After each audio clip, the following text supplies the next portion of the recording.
Bonjour à tous. Aujourd'hui, nous nous retrouvons pour parler de la valeur absolue. Donc, c'est une notion sur laquelle vous travaillez depuis la semaine dernière. Vous aviez une leçon à lire qui traitait de pas mal de choses, dont la fonction valeur absolue. Et vous avez également une longue feuille d'exercice à continuer pour cette semaine. Donc, le but de cette vidéo, c'est de, évidemment, donner quelques explications et en même temps de faire la correction de uniquement une question de l'un des exercices à traiter pour cette semaine. Et normalement, je ferai une seconde correction dans une vidéo dans la foulée. Donc c'est parti pour des explications. Donc là, je vous ai remis une capture d'écran simplement de la leçon. Donc la partie qui nous intéresse, c'est donc le grand 2, fonction valeur absolue. On commence évidemment par la définition. Donc la valeur absolue, déjà, pour la notation, c'est juste entre deux barres. Cette valeur absolue, elle a une double définition, en fait, puisqu'il y a deux cas à considérer.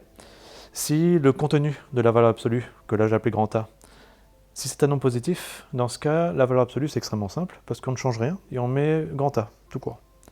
Mais par contre, si ce qu'il y a dans la valeur absolue, c'est un nombre négatif, mais dans ce cas, la valeur absolue, ça doit être l'opposé, c'est-à-dire moins A, simplement parce que le résultat d'une valeur absolue, c'est forcément positif. Donc j'ai détaillé en dessous quelques exemples, mais on va passer vite, et je vais juste revenir sur la définition. Parce que dans la leçon, du coup, je vous ai mis la définition par des phrases, mais le plus simple quand même, c'est de retenir ce schéma-là, qui est exactement la même chose. Donc, valeur absolue de grand A, c'est grand A, c'est-à-dire que je ne fais rien dès que c'est positif. Et valeur absolue de grand A, c'est l'opposé, donc moins grand A, quand c'est négatif. On va l'appliquer tout de suite dans des exemples. Donc, valeur absolue de 2 d'abord. Donc là, il n'y a pas de piège. 2, c'est positif, donc du coup, je ne change rien. Ça reste 2. À côté, valeur absolue de moins 5. Donc là, par contre, c'est négatif. Donc je suis censé écrire l'opposé, c'est-à-dire moins 5. Et après, logiquement, là, on voit moins 5, moins par moins, ça fait plus. Donc il reste que 5. Comme ça, j'ai bien mes deux résultats de la valeur absolue qui sont des nombres positifs. Ça va dans ces deux premiers exemples parce qu'on voit clairement ce qu'il y a dans la valeur absolue. On sait ce que c'est. Le problème, ça vient quand on a des inconnus qui se rajoutent à ça. Donc là, par exemple, si on veut la valeur absolue de x-5, le problème, c'est que, étant donné que x, ça prend toutes les valeurs qu'on veut, la valeur absolue de x-5, plutôt le x-5, ça peut être pour certains cas positif, pour d'autres cas négatif. Donc dès que vous avez une inconnue comme ça, on est obligé de gérer les deux cas. Quand c'est positif, donc quand x-5 est positif, c'est le premier cas à gérer. Et quand le x-5 est négatif, ce sera le deuxième cas à gérer. Donc on va commencer par le premier cas. Donc déjà, dire que x-5 c'est positif, donc là c'est exactement comme dire que grand A c'est positif. X-5 est positif, c'est exactement pareil que de dire que x est plus grand que 5. Parce que là du coup c'est juste une inéquation à résoudre, et ça se résout comme une équation. Donc le moins 5, on fait passer du côté droit, ça devient plus 5, et ça me donne x plus grand que 5. Ça me permet de déterminer une zone, en fait. Donc là, je sais que quand x sera plus grand que 5, j'aurai une écriture particulière pour ma valeur absolue. Donc là, on revient sur la définition.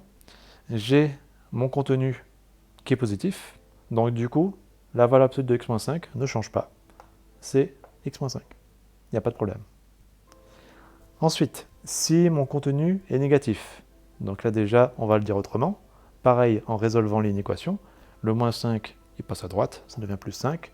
Donc du coup, cette zone-là, c'est la zone x plus petit que 5. Et dans ce cas-là, j'ai x-5 est négatif. Et donc du coup, valeur absolue de x-5, c'est l'opposé.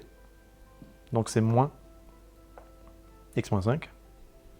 Et quand j'ai ça, j'essaie quand même de réduire mes écritures.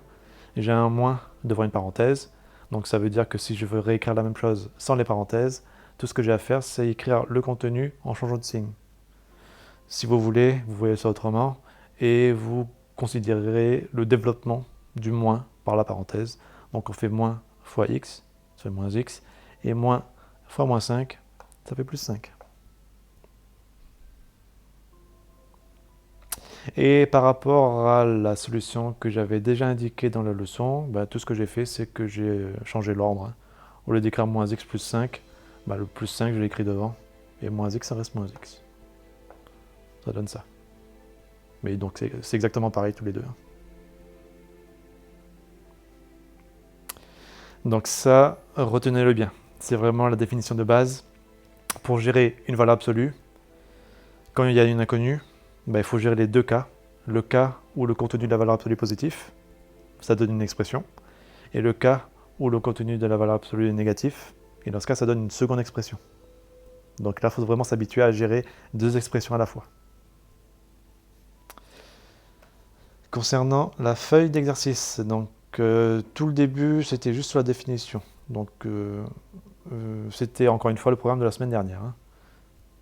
Si certains d'entre vous veulent une correction de l'exercice numéro 1 jusqu'au numéro 5, là, vous pouvez m'envoyer un mail, je vous envoie la correction directement.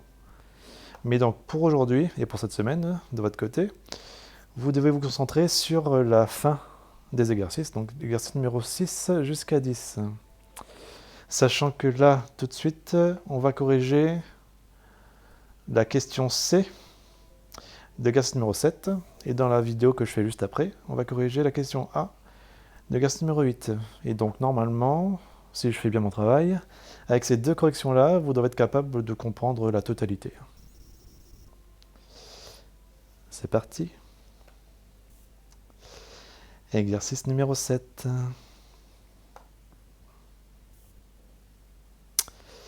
Question petit c.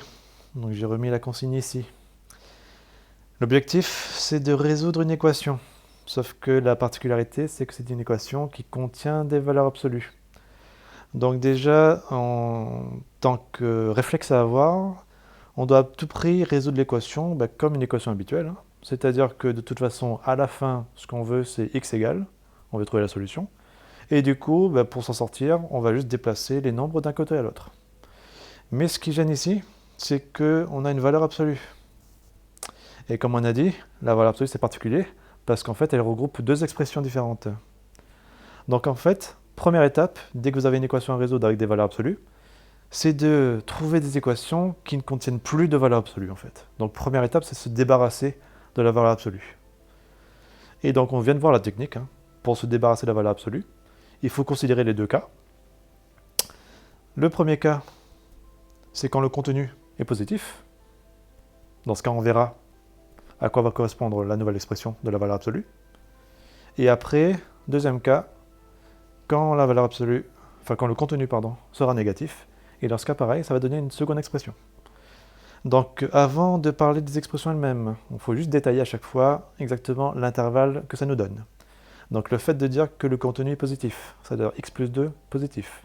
Là pareil, on résout une équation, le plus 2, il passe à droite, ça change de signe, ça devient moins 2. Donc là, c'est exactement pareil que de dire que x, c'est plus grand ou égal à moins 2. Et donc ça, en termes d'intervalle, je veux x plus grand ou égal à moins 2. Donc je veux x après moins 2.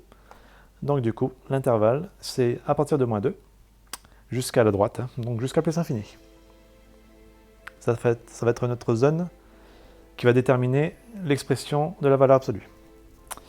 Donc dans ce cas, dans la zone que je vais appeler zone rouge, parce que j'ai écrit en rouge, on a x plus 2 qui est positif. Et donc du coup, la valeur absolue ne change pas. Si vous voulez, je mets la définition, je fais apparaître. Voilà. Donc là, on est vraiment dans le premier cas. Donc quand grand A est positif, on a la valeur absolue qui est égale à grand A, tout court. Et donc du coup, x plus 2, ça reste x plus 2. Cas suivant, c'est quand A est négatif. Donc c'est pareil, avant de faire quoi que ce soit, on va quand même, je vais cacher ça, hop. On va quand même détailler exactement la zone qui nous intéresse. Donc on veut la zone où x plus 2 est négatif, donc c'est pareil, bon, je passe un peu vite maintenant, parce que je répète les mêmes choses sans arrêt. C'est pareil que de dire que x est plus petit ou égal à moins 2, et ça, donc plus petit ou égal à moins 2, ça se passe avant moins 2 du coup, et ça correspond à l'intervalle moins l'infini moins 2. Donc là j'ai mis en vert. Donc dans cet intervalle-là, je suis dans le cas où grand A c'est négatif, donc du coup ce n'est pas x plus 2 que je vais écrire, mais son opposé, donc c'est moins x plus 2, hop. Et ça, je ne le laisse pas comme ça. Je réduis toujours mon écriture. J'ai un moins devant une parenthèse, donc je réécris la même chose mais en changeant les signes. Ou bien vous voyez ça en distribuant le moins avec le x plus 2.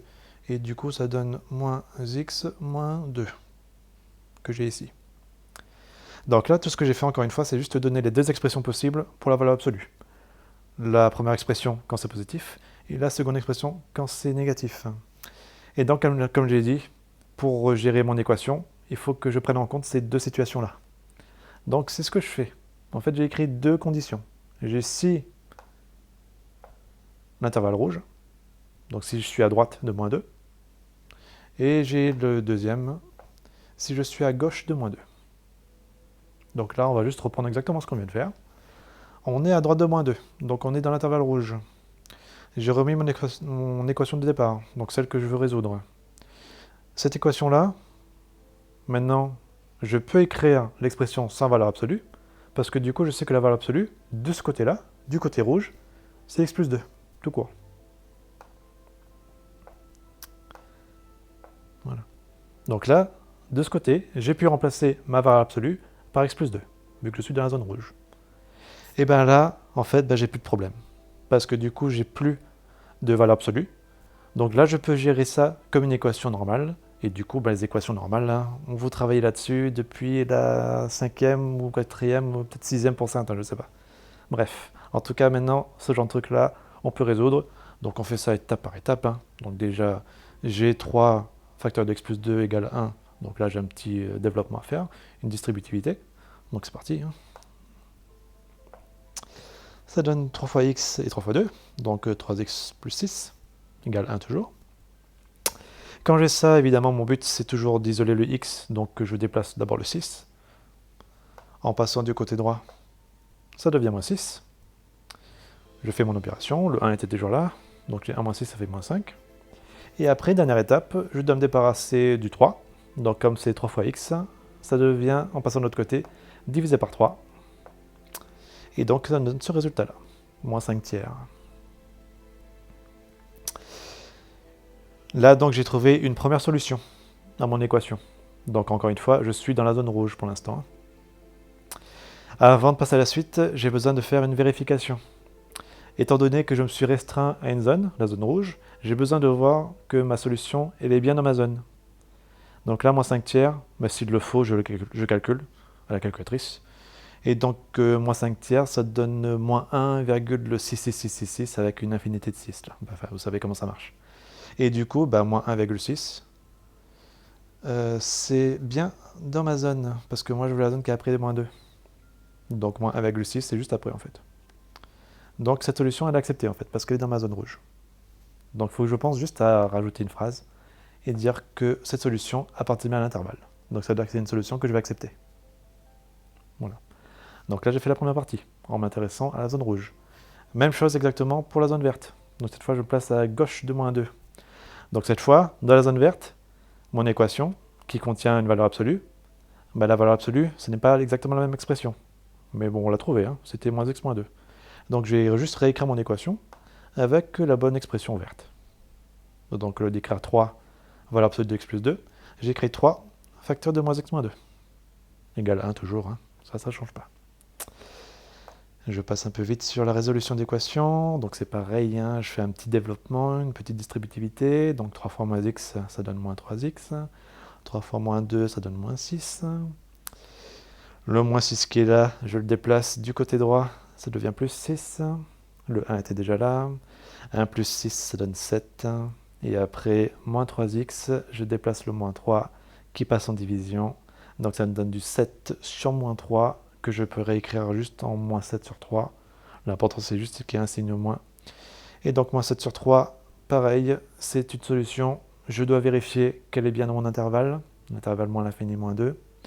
Donc là c'est bon, parce que moins 7 tiers, c'est égal à moins 2,3 à peu près.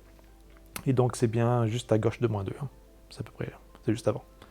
Donc pareil, j'ai une deuxième solution qui est également dans l'intervalle. Donc c'est une seconde solution que je vais accepter. Et ma conclusion, je viens de trouver deux solutions que j'ai acceptées. Donc, une simple phrase, En conclusion, l'équation admet deux solutions, et pour dire ça autrement, je note juste S comme solution. C'est égal à ce que je viens de trouver, donc moins 7 tiers et moins 5 tiers, et les deux entre accolades, parce que c'est comme ça qu'on note des solutions qui sont séparées les unes des autres. Donc voilà, c'est un petit peu long quand même, hein, vu que vous avez 3 points à respecter pour chaque question de l'exercice. Donc ça peut faire long à force, mais en tout cas on est obligé. Donc bon, je répète hein, l'ensemble, retenez bien le plus important. La valeur absolue c'est quelque chose de très compliqué parce que en fait c'est gérer deux expressions en une, et donc du coup à chaque fois, même quand on vous demande de faire une équation, en fait c'est le double que vous faites. Et à chaque fois avec des expressions différentes. La première expression qui est l'expression de base, et la seconde expression qui est la même chose mais en opposé, donc avec des signes moins partout.